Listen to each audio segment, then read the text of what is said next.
Hola Yuval, soy Cristina, soy maestra de educación infantil y quería preguntarte que como nuestra sociedad está cambiando y evolucionando muy deprisa, ¿qué habilidades y conocimientos crees tú que serían más valiosos para los estudiantes del futuro y cómo las instituciones educativas podríamos adaptarnos a esos cambios? So it's a very difficult, a very important question, because really this is the first time in history that we don't really know how to answer it, because we just don't know how the world would look like in 20 or 30 years. Of course, people could never predict the future, but other things people could predict because they didn't change very quickly. You knew for most of history what skills people will need in order to survive, in order to work. Now, when we look 20 years to the future, it's not just that we don't know what will be the political situation.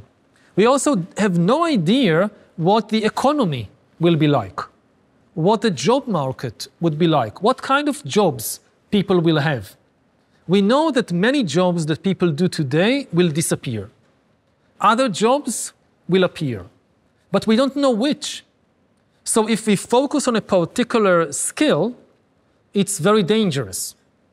Like a few years ago, people would say, you know, the most important thing to teach kids is how to code. Because computers are the most important thing in the 21st century. We will always need a lot of coders. It's a good profession. Teach kids how to code. Now the new generation of AI knows how to code. And it improves in such a remarkable way, very, very quickly. So maybe in 20 years, you don't need coders at all. You don't need human coders. Maybe you need completely different things. We don't know what. So if we teach young people a narrow set of skills, it's a very bad idea. We need to teach them how to keep learning and how to keep changing throughout their lives, because this is the only certain thing about the future, is that there will be more and more changes, bigger and more rapid. Now, for most of history, life was divided roughly into two stages. In the first part of life, you mostly learned. You learned things about the world, you acquired basic skills. Then in the second part of life, you mostly worked. Of course, you always learn new stuff, but your basic understanding of the world, your basic skills, like how to be a farmer, you got this as a young person.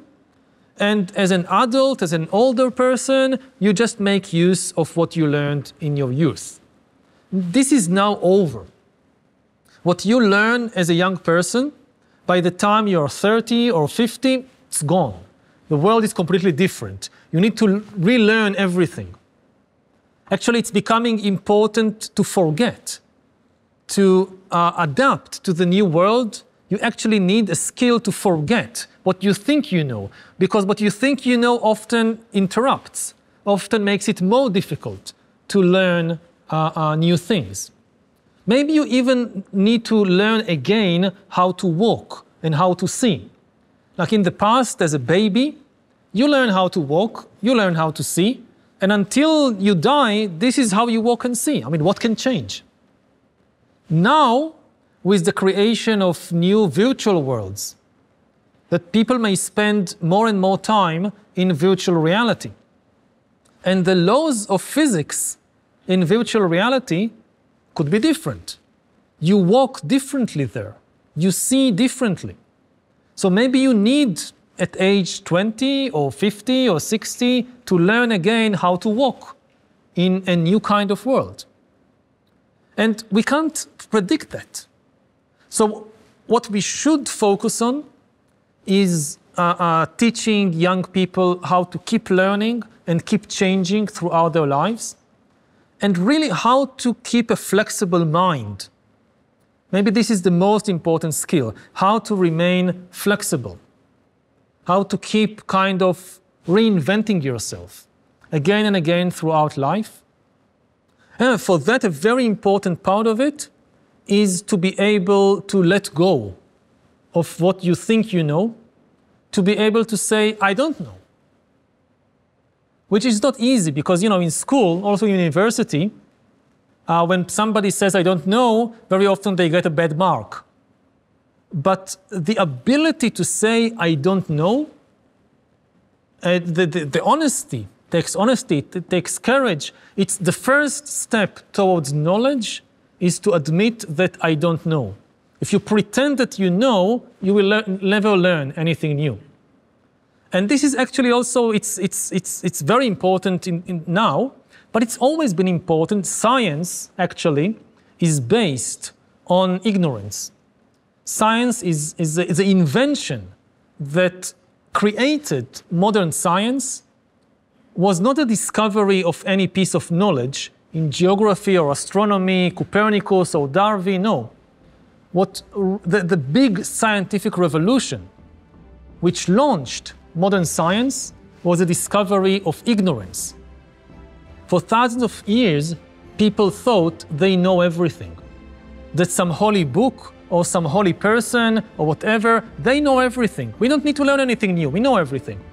And science began with when some humans admitted we don't know everything. There is no book in the world which has all the answers. There is no person in the world that knows everything. And now that we have the courage and honesty to admit our ignorance, now we can start investigating. And that's science.